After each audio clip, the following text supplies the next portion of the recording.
Class 11th world history में आज का हमारा टॉपिक है बदलाव की लहर, वेव ऑफ चेंज। और हमारे चैप्टर का नाम है मूल निवासियों का विस्थापन यानी डिस्प्लेसमेंट ऑफ इंडिजिनस पीपल। चलिए शुरू करते हैं इस टॉपिक को और समझ लेते हैं कि इसमें क्या क्या महत्वपूर्ण जानकारियां हैं।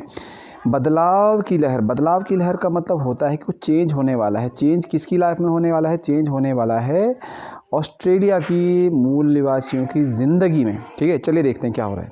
आप सब जो जानते हैं कि ऑस्ट्रेलिया के मूल निवासियों को एबोरिजिनी कहा जाता है और ऑस्ट्रेलिया में मूल निवासियों के साथ किस तरह अत्याचार वहाँ पर आए हुए यूरोप के गोरे लोगों ने किए।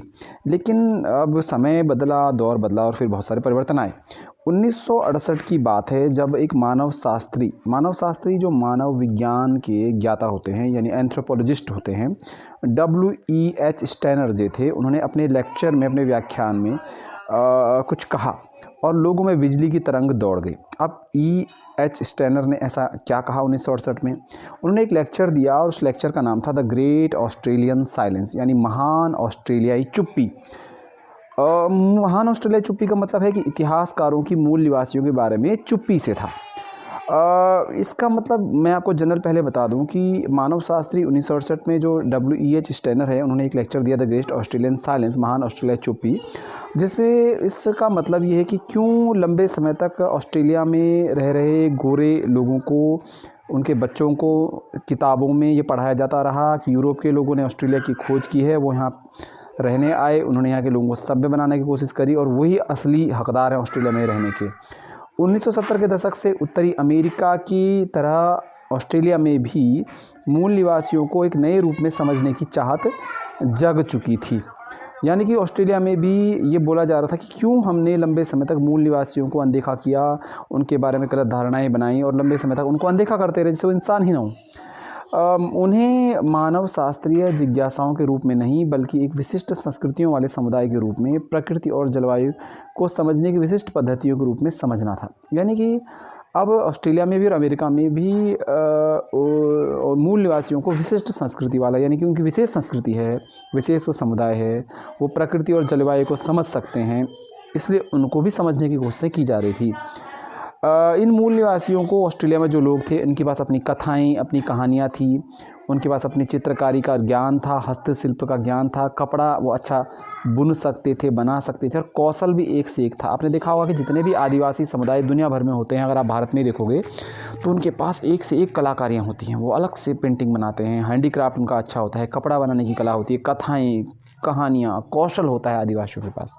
तो ये आज कितने विशेष गौरव के साथ आदिवासियों को देखा जाता है, आप समझ सकते हैं। तो 1968 में यही भावना जो है ऑस्ट्रेलिया में भी आ रही है और ये भी माना जा रहा था कि वो जो है ऑस्ट्रेलिया में उनके पास जो ज्ञान है, वो जो भंडार है, उसको सराहा जाए, अप्रिशिएट किया जाए, उसको आदर किया जाए, मूल निवासियों का सम्मान किया जाए और अभिलेखन किया जाए, यानी उसको सुरक्षित किया जाए, रिटर्न फॉर्म में लाया जाए।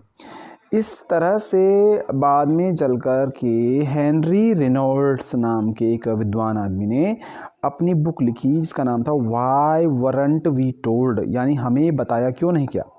कुल मिलाकर के वाई वरंट वी टोल्ड में हेनरी रेनॉल्ड नाम के ऑस्ट्रेलिया के विद्वान ने ये क्रिटिसाइज़ किया ऑस्ट्रेलिया के हिस्ट्री राइटिंग के पैटर्न को, कि ऑस्ट्रेलिया में जो इतिहास लिखा गया, जिस ढर्रे पे लिखा गया, उसको क्रिटिसाइज़ किया, जिसमें उन्होंने कहा कि भाई क्यों थॉमस कुक या कैप्टन कुक की खोज से ही ऑस्ट्रेलिया में इतिहास की शुरुआत मानी जाती थी।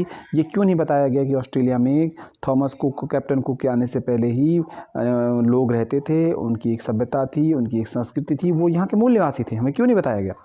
कुल मिलाकर के एक जागरूकता ऑस्ट्रेलिया के लोगों में आ रही थी। दो बुक आपको यहाँ पर याद रखनी है नाम, एक तो वाई वरंट वी टोल्ड जिनका नाम है हेनरी रेनॉल्ड्स जिन्होंने बुक लिखी, और WEH स्टेनर जिन्होंने कहा कि ग्रेट ऑस्ट्रेलियन साइलेंस लेक्चर उन्होंने दिया। तो इस तरीके से कुल मिलाकर के मूल निवासियों की ज़िंदगी को ऑस्ट्रेलिया में समझने की कोशिश की जा रही है।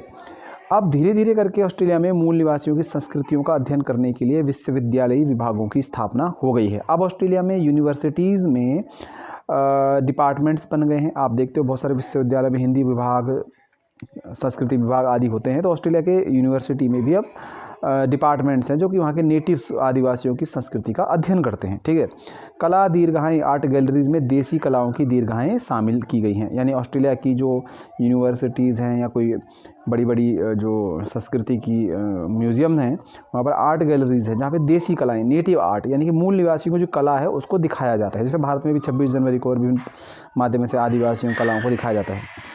देसी संस्कृति को समझाने वाले कल्पनाशील तरीके से सज्जित कमरों के लिए संग्रहालयों में जगह बनाई गई है। अब ऑस्ट्रेलिया के म्यूज़ियमों में अब जो वहाँ के मूल निवासियों की कल्चर है, संस्कृति है, उसको समझाने वाले कल्पनाशील तरीके से जिसको समझाया जा सके ऐसे कमरे, डेकोरेटेड कमरे हैं और वो म्यूज़ियम में ऐसे कमरे बनाए गए जहाँ आदिवासी संस्कृति दिखाई जाती है। अब ऑस्ट्रेलिया के मूल निवासी भी अपने जीवन का इतिहास लिख रहे हैं। ठीक है, तो यह सबके एक्स्ट्रा ऑर्डिनरी एफर्ट है, अद्भुत प्रयास ऑस्ट्रेलिया में किया जा रहा है। यह प्रयास ऑस्ट्रेलिया में समय रहते शुरू हो गया। अगर मूल निवासियों की ऑस्ट्रेलिया में अनदेखी होती रहती तो फिर क्या होता है कि ऑस्ट्रेलिया के मूल निवासियों की संस्कृतियों का काफ़ी कुछ भुलाया जा चुका होता। 1974 से ऑस्ट्रेलिया में बहुसंस्कृतिवाद ऑस्ट्रेलिया की राजकीय नीति रही है, जिसने कि मूल निवासियों की संस्कृतियों और यूरोप तथा एशिया के अप्रवासियों की भांति की संस्कृतियों को समान आदर दिया। अब ऑस्ट्रेलिया में मल्टीकल्चरलिज्म को 1974 से ऑफिशियली एक्सेप्टेड किया गया है, जहाँ पर वो अब मूल निवासियों का सम्मान करते हैं, उनकी कल्चर, आदिवासी कल्चर का भी सम्मान करते हैं, यूरोप के आए हुए लोगों का भी सम्मान होता है और एशिया से आए हुए अप्रवासी इमिग्रेंट्स जो हैं उनकी संस्कृतियों का भी समान रूप से यहाँ पर आदर किया जाता है। तो कुल मिलाकर के निचोड़ यहाँ पर ये है कि ऑस्ट्रेलिया के मूल निवासियों के मामले में बदलाव की लहर से आप क्या समझते हो। तो उसमें कुछ पॉइंट्स आएंगे कि ऑस्ट्रेलिया में बदलाव की लहर का मतलब है कि वहाँ के मूल निवासियों के प्रति विद्वानों और लोगों के मन में किस प्रकार सहानुभूति जागी। इसमें कुछ बिंदुओं के अंतर्गत इस आंसर को हम लिख सकते हैं। 1968 में मानव शास्त्री W.H. स्टेनर का व्याख्यान द ग्रेट ऑस्ट्रेलियन साइलेंस, महान ऑस्ट्रेलियाई चुप्पी। दूसरा पॉइंट आता है यहाँ पर कि हेनरी रेनॉल्ड की book why weren't we told, यानी हमें क्यों नहीं बताया गया, जिसमें ऑस्ट्रेलिया के इतिहास की आलोचना की गई है। और तीसरा, ऑस्ट्रेलिया में विभिन्न कला दीर्घाओं यानी आर्ट गैलरीज, म्यूज़ियम्स, विश्वविद्यालयों में डिपार्टमेंट्स एस्टेब्लिश होना, ठीक है, और मूल निवासियों के प्रति सम्मान की भावना का विकसित होना।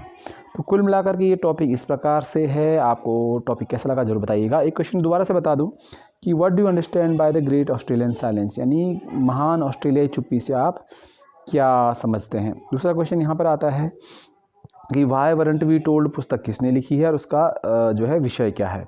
तो why weren't we told book written by Henry Reynold, जिसमें उन्होंने कहा कि ऑस्ट्रेलिया का जो इतिहास है वो गलत तरीके से लिखा गया है, जिसमें ये बताया गया है कि कैप्टन कुक ने ऑस्ट्रेलिया की खोज की और यहीं से ऑस्ट्रेलिया के इतिहास की शुरुआत होती है, जो कि गलत है।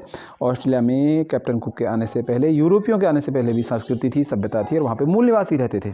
ठीक है, और यूरोप से आए लोग तो वहाँ पर बाहर से आए हुए लोग हैं। तो इस तरह से बदलाव की लहर ऑस्ट्रेलिया के मामले में आई। आपको टॉपिक कैसा लगा जरूर बताइएगा। वीडियो देखने के लिए आपको बहुत बहुत धन्यवाद।